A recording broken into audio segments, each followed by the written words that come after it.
नमो नमो गुरु राम लगन जीव शिवधारी गुरुधाम पद पंकज सिर नायक सागर प्रणाम।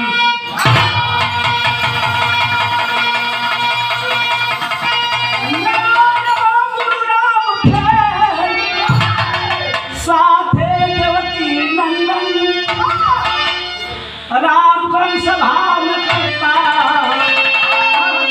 नमन नंदन अभिनंदन।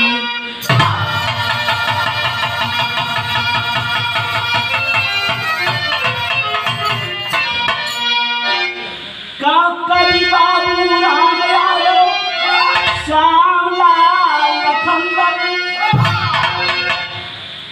लालू भैया के साथे में कवि यादव है रामचंद्र।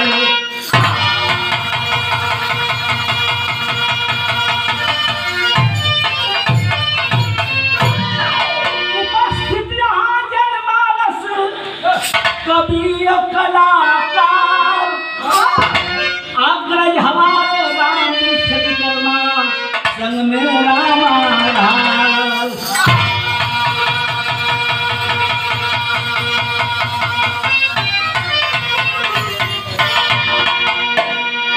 भैया आप लोग बहुत बढ़िया बढ़िया तर्ज सुनली हैं, गाना सुनली है, जवानी का जोश उतर होला बुढ़ोतिया में मन करला लेकिन हो ना पा आई के ठेला गुरु। देखिए आज गुरु पूर्णिमा के पावन पुण्य के अवसर है।